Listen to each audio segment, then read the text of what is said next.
up, shooters? My name is Logan, aka Spyderhandz, and welcome to SP Reviews, where today we're going to be reviewing some tracks off of a project from Algorithm Recordings titled Genesis the Prequel.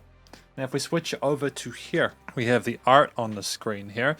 There is a total of 7 tracks. My understanding of this project is that it's basically made for like the Web 3.0 stuff, you know, like the metaverse, and it's like the lo-fi gaming kind of aesthetic and stuff like that, as well as the AR and VR communities. So we're going to have ourselves some interesting sounds today. We're going to listen through the first 3 tracks here, Vibrations, Roses, and The Cipher, and we're going to hear what we think. Let's go, starting with Vibrations.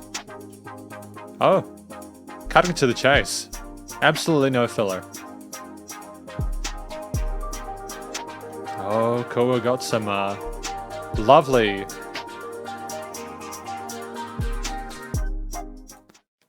perky, really playful synth parts with the punchy kicks and drums and everything like that.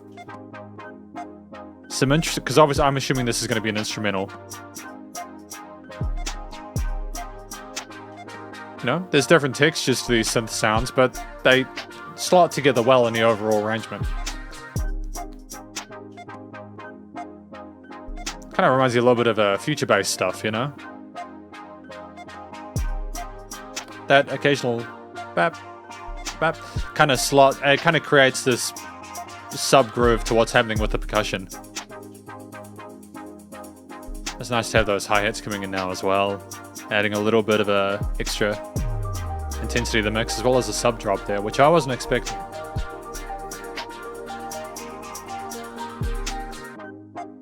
I was also enjoying that piano part there. I love the filtering on it. It's nice and bright, kind of like it's floating in the sky.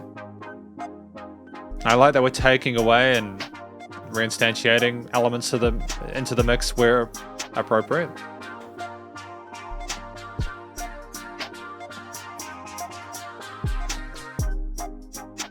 And I think we're fairly comfortable with this motif at this point in time. A lot of these tracks are quite short, which I think is a smart move. If you've got a concept, you don't want it to overstay its welcome, even if there is development throughout.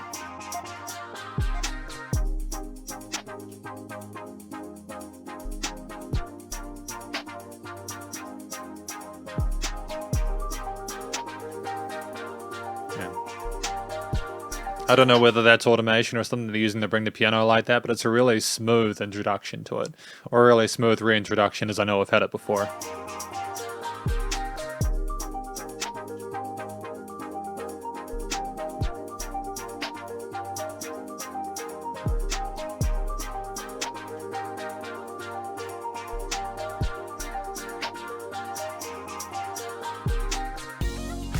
Oh, we're straight into it. Dude, we did not hesitate. Straight into Roses. So what I'm getting from this so far is this is just a straight vibe throughout it. It's a journey you're going on with Algorithm Recordings, you know, for Genesis the Prequel. And I gotta hand it to them. You know, it's fascinating. Again, I'm not sure if we're going to get a different world with each of these, but that's okay, as long as there's some sort of stylistic connection between them, especially with the lack of a story being told through vocals. I'll be happy with it, you know? Roses, track number 2. Smooth, kind of house, just kind of groove here with like really subtle percussion here, you know?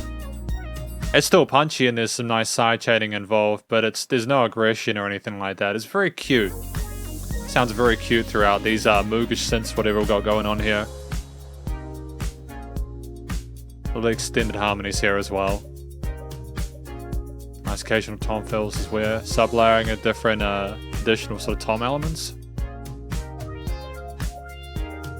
I mean, I'm nodding my head to it. I can feel that groove.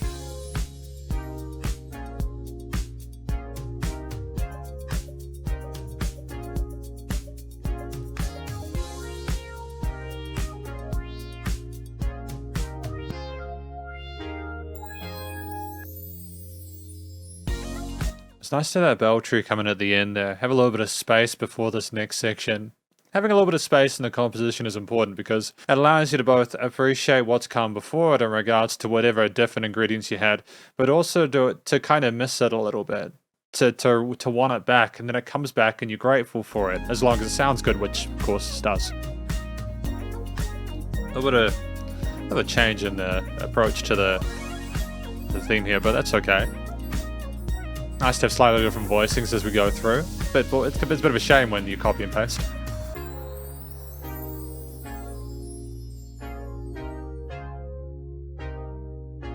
Great stereo panning. Oh, brilliant example there with those almost chiptune-ish kind of parts there on the sides.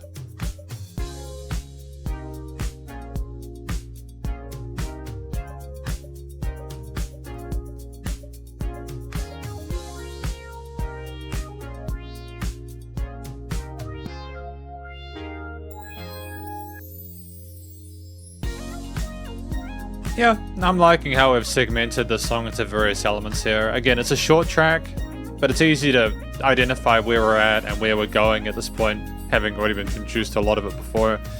Part of me wants there to be like an additional lead element or something, like a little bit of extra like kind of bang at the end, but if we're setting an atmosphere with the track and we want it to continue, then that's totally fine at the same time. We don't need to keep bringing it up and up and up and up. You can just have that personality remain consistent throughout that approach, as long as it doesn't overstay its welcome.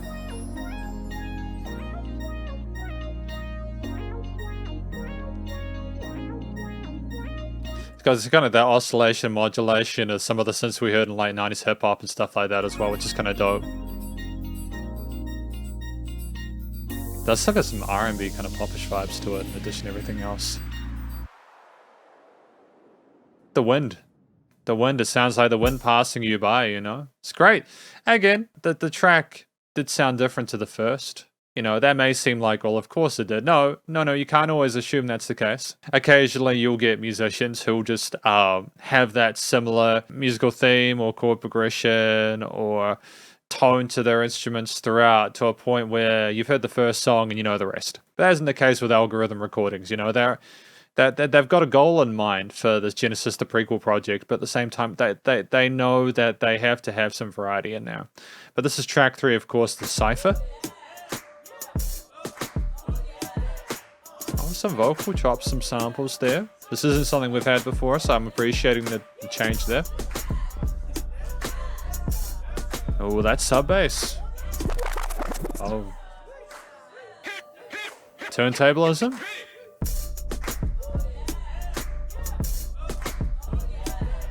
Great tone to their drum kit as well.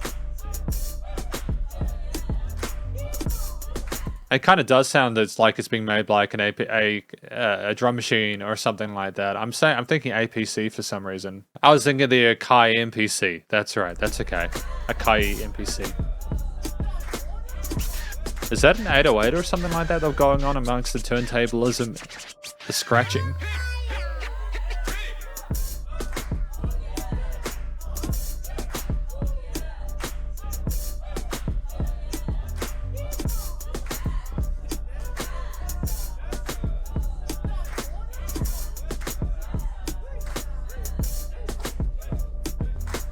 Just have these quiet chants and conversations that people have to loop them and structure them like this into something musical. And among the sidechain kicks and the sub bass and everything, it's not an easy thing to do to make it make musical sense, to establish a sense of musicality to it. But I feel as though we've done it correctly here. Of course, you have these siren sounds as well to add a little bit more nuance to it.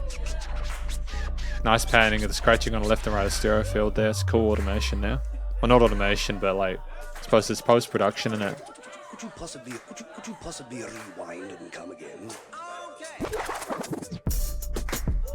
Okay. So I'm wondering how they made this, whether they did actually have a DJ or turntablist involved.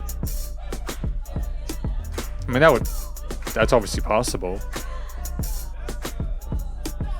Kind of makes me wonder how many different people were involved in this, you know? How many people are involved in algorithm recordings with this?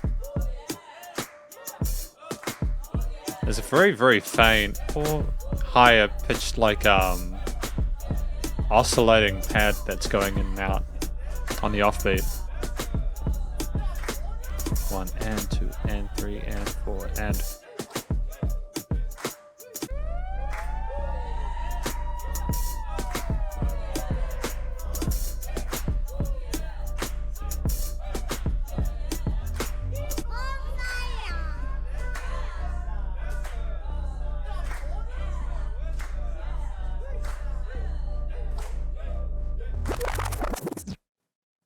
Cool. Because that's the first 3 tracks of the Genesis the Prequel project from Algorithm Recordings. And this is the conclusion of my review of it. I mean, we're genuinely here, from what I understand, I think we've hit the mark with these 3. You know, Vibrations has got that future bass kind of new wave kind of groove to it. Vibrations, you've got the oscillations there, what makes sense with the title, considering of course we don't have any vocals in it because it's an instrumental. It's said to be more of a backing music, ground music, or like an atmospheric device rather than like a like a storytelling device or like a wave, an artist particular necessarily spreading a message through it. But I nonetheless enjoy that we can hear those vibrations. Roses did sound kind of romantic, you know, if we have a quick listen through that. You know, again, those like Moogas, like the portamento and no sense in regards to the warmth and how pretty some of those elements were and how they sounded and how they interacted with each other. It kind of sounded like a warm embrace, and then the Cypher, of course, had that rap pop vibe with the turntablism and everything like that. We're approaching different genres that I think, again, work well within the AR, VR, metaverse community. You know, I can imagine people like listening to it whilst they're doing stuff related to that.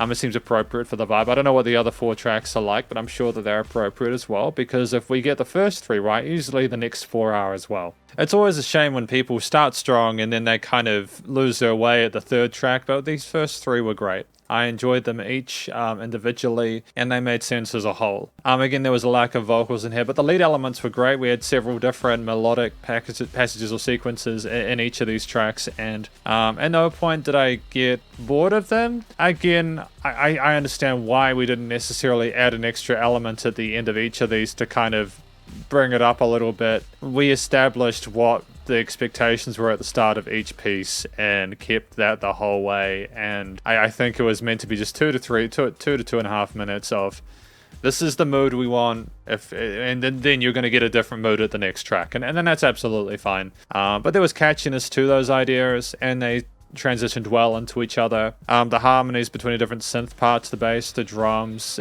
piano parts and everything, and also the vocal parts as well that were sampled for that 3rd track, in addition to the turntablism. Within the bits that were featured, and they made stylistic sense, you know. The performances themselves are great. They are in time, and they made rhythmic sense as well as harmonic sense. Emotionally, with the performance of the instruments, they, you know, like to create that vibe, you need everything to match and cooperate and work. There needs to be a chemistry between the different instruments in each of these arrangements, and I believe that's something that we managed to handle well here. Again, I feel like there's room in some of these tracks to have more vocal parts than there were, but at the same time, I understand that's not necessarily the approach they're going for here at Algorithm Recordings, and that's totally fine, you know. In fact, sometimes it would be a little bit too much, or like a little bit too generic to maybe add vocals to a track. Having it as an instrumental makes it to stand out a little bit more, so well done to them on that front. The production, the recording, mixing and mastering was sensational. Really happy with the quality of it. Sounded pristine, you know, nice and loud without any pumping, interesting effects change, nice panning of different instruments such as the turntablism, the left and right sides there, and the width in the stereo field as well. I don't know how they got things that wide, but there was no phasing or anything like that, so you can tell that they were paying careful attention to that side of things. They didn't want listening through this release to be a degenerative experience, and they managed to avoid that. I'm really happy with the post-production side of things, the studio side. I don't really know how they could necessarily improve that. I suppose understanding, like hearing it in context with what they use this music for will be what determines the utility of it. But at this point in time, by itself, it sounds good. I'm happy with these 3 tracks, and if you enjoyed it, well, that's fantastic too. That's obviously a bonus. Obviously, go check out their stuff on their various social medias and everything. But thank you very much for watching this review of Genesis the Prequel by Algorithm Recordings. Again, hopefully you enjoyed it. If you did, again, please do show them some love via their various social medias, and I'm sure this will be on major digital streaming platforms if it isn't already elsewhere. And stay cool and stay safe, and please also remember to support your local musicians and artists at this point in time, as either hell more than ever with all the crazy stuff going on in the world, and I will catch you in the next review. Spyderhandz out.